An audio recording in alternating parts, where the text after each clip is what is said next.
നമസ്കാരം, മഹാത്മാ ന്യൂസിലേക്ക് സ്വാഗതം. ലോട്ടറി കച്ചവടത്തിലെ ഉദ്യോഗസ്ഥ കളികൾ. ചെറുകിടക്കാർക്ക് നൽകാതെ ടിക്കറ്റ് മൊത്ത കച്ചവടക്കാർക്ക് നൽകുന്നു. ലോട്ടറി നടത്തുക എന്ന് പറയുന്നത് തന്നെ ഒന്നാന്തരം തട്ടിപ്പ് തന്നെയാണ്. പാവപ്പെട്ട ആൾക്കാർക്ക് ടിക്കറ്റ് നൽകി ചുരുക്കം ചിലർക്ക് ചില സമ്മാനങ്ങളും നൽകി നടത്തുന്ന തട്ടിപ്പ് തന്നെയാണ് ഭാഗ്യക്കുറികൾ. അതുകൊണ്ടാണ് പണ്ടുകാലം മുതൽ തന്നെ ഭാഗ്യക്കുറികൾക്ക് നിയന്ത്രണവും നിരോധനവും ഒക്കെ നടപ്പിൽ വരുത്തിയത്. കേരളത്തിൽ അരനൂറ്റാണ്ടിലധികമായി ലോട്ടറി നടന്നു വരുന്നുണ്ട്. സർക്കാർ നേരിട്ട് നടത്തുന്ന ഭാഗ്യക്കുറി ആയതിനാൽ അതിനെ ചോദ്യം ചെയ്യാൻ ആർക്കും അവകാശമില്ല. ഇവിടെ മറന്നു പോകുന്ന മറ്റൊരു കാര്യമുണ്ട്.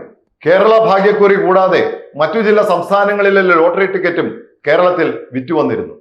ആ ലോട്ടറി ടിക്കറ്റുകൾ കേരളത്തിൽ ഒരു കാലത്ത് വലിയ തോതിൽ വിൽപ്പന നടക്കുകയും ചെയ്തിരുന്നു. കേരള സർക്കാരിന്റെ ഭാഗ്യക്കുറിക്ക് അന്യ സംസ്ഥാന ലോട്ടറി ടിക്കറ്റുകളുടെ വിൽപ്പന തടസ്സമുണ്ടാക്കുന്നു എന്ന് മനസ്സിലായതോടുകൂടിയാണ് ഇതിനെതിരെ സംസ്ഥാന സർക്കാർ നിയമം കൊണ്ടുവന്നതും കേരളത്തിൽ അന്യ സംസ്ഥാന ടിക്കറ്റുകളുടെ വിൽപ്പന തടഞ്ഞത്. ഇപ്പോൾ കേരള ഭാഗ്യക്കുറി വകുപ്പ് നേരിട്ട് നടത്തുന്ന ലോട്ടറികളാണ് കേരളത്തിൽ വിൽപ്പന നടത്തിക്കൊണ്ടിരിക്കുന്നത്. സംസ്ഥാന സർക്കാരിനെ സംബന്ധിച്ചിടത്തോളം മദ്യ കച്ചവടം കഴിഞ്ഞാൽ ഏറ്റവും കൂടുതൽ വരുമാനം കിട്ടുന്നത് ലോട്ടറി കച്ചവടം വഴിയാണ്. അതുകൊണ്ട് തന്നെ വളരെ കൃത്യതയോടെ സംസ്ഥാന ഭാഗ്യക്കുറി നടത്തിപ്പ് തുടർന്നു വരികയും ചെയ്യുന്നുണ്ട്. കേരള ഭാഗ്യക്കുറി ജില്ലാതലത്തിലുള്ള ഓഫീസുകൾ വഴിയാണ് വിതരണവും മറ്റും നടന്നു വരുന്നത്. ലോട്ടറി ഏജന്റുമാരെ തന്നെ രണ്ട് വിഭാഗങ്ങളായി തിരിച്ചിട്ടുണ്ട്. ലോട്ടറിയുടെ മൊത്ത കച്ചവടക്കാരും ചെറുകിട കച്ചവടക്കാരും കഴിഞ്ഞാൽ പിന്നെയുള്ളത് ലോട്ടറി വിൽപ്പനക്കാർ എന്ന പട്ടികയിൽ വരുന്നവർ കൂടിയാണ്.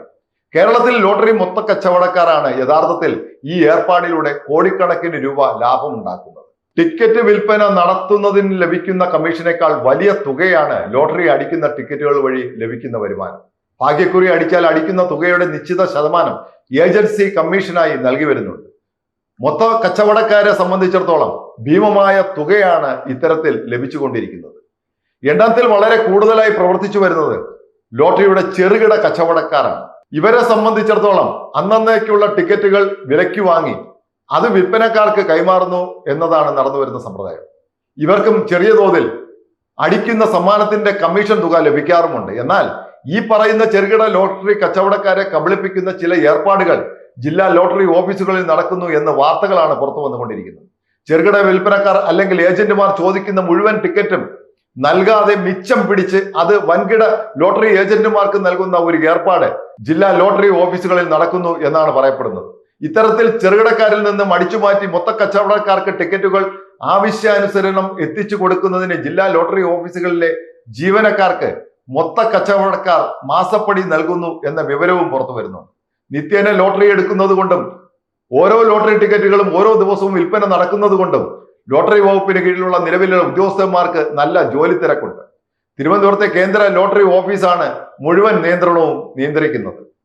ജില്ലാ ലോട്ടറി ഓഫീസുകളുടെ പ്രവർത്തന കാര്യത്തിൽ എന്തെങ്കിലും പരാതി ഉണ്ടായാൽ അത് കൃത്യമായി അന്വേഷിക്കുന്നതിനും പരിശോധന നടത്തി കുറ്റക്കാർക്കെതിരെ നടപടിയെടുക്കുന്നതിനും ലോട്ടറി വകുപ്പിൽ കാര്യമായ സംവിധാനങ്ങളൊന്നുമില്ല. ആവശ്യത്തിന് ജീവനക്കാർ ഇല്ല എന്നത് തന്നെയാണ് ഇതിനുള്ള കാരണമായി പറയപ്പെടുന്നത്.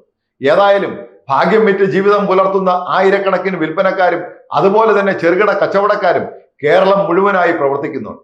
ഇവരുടെ ക്ഷേമകാര്യങ്ങൾക്ക് കാര്യമായ പരിഗണന ഭരണത്തിലെത്തിയിട്ടുള്ള ഒരു സർക്കാരും നടത്തിയിട്ടുമില്ല. ഏജന്റുമാർക്കും വിൽപ്പനക്കാർക്കുമായി ലോട്ടറി ക്ഷേമനിധി ബോർഡ് ഉണ്ടെങ്കിലും അവിടെ നിന്നും നൽകുന്ന ആനുകൂല്യങ്ങൾ വളരെ പരിമിതമാണ്.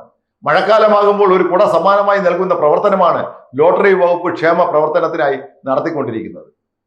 ലോട്ടറി കച്ചവടം വഴി ജീവിതമാർഗം കണ്ടെത്തുന്ന നൂറുകണക്കിന് ചെറുകിട കച്ചവടക്കാർക്ക് അവർ ആവശ്യപ്പെടുന്ന അളവിൽ ടിക്കറ്റുകൾ നൽകാതെ പിടിച്ചുവെച്ച് അത് മൊത്ത കച്ചവടക്കാർക്ക് കൈമാറി അവരിൽ നിന്നും കമ്മീഷൻ പറ്റുന്ന ഉദ്യോഗസ്ഥർക്കെതിരെ കർശന നടപടി എടുക്കേണ്ട കാലം കഴിഞ്ഞിരിക്കുന്നു.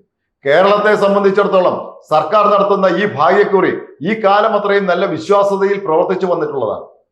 ഭാഗ്യക്കുറി വിതരണത്തിൽ മാത്രമല്ല സമ്മാന വിതരണത്തിലും കൃത്യത പാലിച്ച് മുന്നോട്ട് പോയതാണ് ഭാഗ്യക്കുറിയുടെ കാര്യത്തിൽ ജനങ്ങൾക്ക് വിശ്വാസം ഉണ്ടാകാൻ കാരണം.